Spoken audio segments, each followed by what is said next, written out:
কিছু কিছু সময় ডিভোর্সটা আসলে প্রয়োজন হয়ে যায়। যারা বছরের পর বছর মানুষকে বলেছিলেন সম্পর্ককে সময় দিন, পরিবারের যত্ন নিন, কথা বলে সমস্যার সমাধান করুন, আজ তাদের নিজেদের দীর্ঘ দাম্পত্যের ইতি টানার খবরেই স্তব্ধ অসংখ্য মানুষ।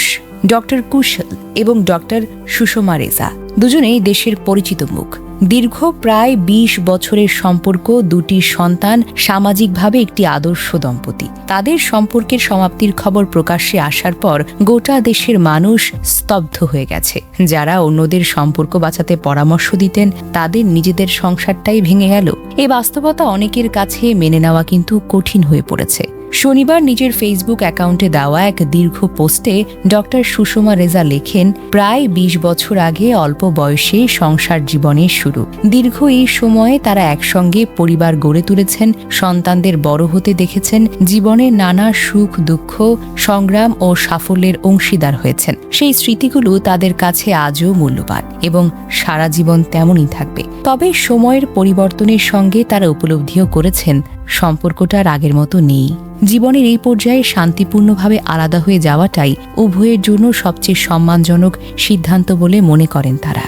সামাজিক যোগাযোগ মাধ্যমে তাদের সম্পর্ককে ঘিরে মানুষের আগ্রহের বিষয়টি পোস্টে তুলে ধরেন তিনি। তার ভাষ্যমতে, মানুষ যেসব ছবি বা মুহূর্ত দেখেছে সেগুলো কোনো আদর্শ বা নিখুঁত সম্পর্কের প্রতিচ্ছবি হিসেবে তুলে ধরার চেষ্টা ছিল না, বরং জীবনের বাস্তব ও আন্তরিক কিছু মুহূর্তই তারা সবার সঙ্গে ভাগ করে নিয়েছিলেন। বিচ্ছেদ নিয়ে অপ্রয়োজনীয় আলোচনা, গুজব বা অনুমান থেকে বিরত থাকার আহ্বানও জানিয়েছেন ডক্টর সুষমা রেজা। তিনি বলেন, অনেকের কাছে এটি হয়তো একটি আলোচিত খবর, কিন্তু তাদের পরিবারের জন্য এটি অত্যন্ত ব্যক্তিগত এবং আবেগপূর্ণ একটি অধ্যায়। বিশেষ করে সন্তান, বাবা মা, ভাই বোন, স্বজনদের মানসিক অবস্থার কথা বিবেচনা করে সংযত আচরণ করার অনুরোধ জানান তারা। তিনি আরও উল্লেখ করেন, এই সিদ্ধান্তের সঙ্গে মানিয়ে নেওয়ার জন্য তিনি ও তার সাবেক স্বামী একটু সময় পেয়েছেন, কিন্তু পরিবারের অন্য সদস্যদের জন্য এটি এখনও নতুন এবং বেদনাদায়ক এক বাস্তবতা। তাই সবার কাছে সহমর্মিতা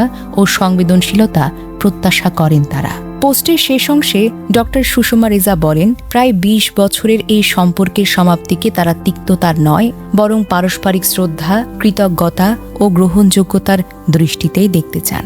একই সঙ্গে তিনি জীবনের একটি গুরুত্বপূর্ণ উপলব্ধিও সবার সঙ্গে ভাগ করে নেন। তার ভাষায়, প্রিয় মানুষদের সময় দেওয়া, তাদের পাশে থাকা, প্রতিটি সাধারণ মুহূর্তকে মূল্য দেওয়া খুবই জরুরি। কারণ জীবনের অনেক সাধারণ নীরব মুহূর্তই একসময় সবচেয়ে মূল্যবান স্মৃতিতে পরিণত হয়। তাই সচেতনতা, কৃতজ্ঞতা ও আন্তরিকতার সঙ্গে প্রতিটি মুহূর্ত উপভোগ করার আহ্বান জানান তিনি। এই ঘটনা আমাদের সামনে একটা কঠিন সত্যকে তুলে ধরেছে। কোনো সম্পর্কই চিরকালের জন্য নয়। বাহির থেকে যতই আদর্শ মনে হোক না কেন, ভেতরে যে কতটা চাপ, অসন্তোষ বা দূরত্ব থাকে তা শুধু সংশ্লিষ্ট ব্যক্তিরাই জানেন। দীর্ঘদিনের সম্পর্কেও যদি পারস্পরিক সম্মান, বোঝাপড়া বা ভালোবাসা না থাকে, তাহলে তা টিকিয়ে রাখা কঠিন হয়ে পড়ে। ডক্টর কুশল ও ডক্টর সুষমা রেজার ক্ষেত্রেও হয়তো একই ঘটনা ঘটেছে। দুজনেই পেশাগতভাবে সফল, কিন্তু ব্যক্তিগত জীবন সম্পর্কে টিকিয়ে রাখতে পারেননি। এটা কোনো একজনের দোষ নয়, বরং দুজনের মধ্যে দূরত্ব বেড়ে যাওয়ার ফল।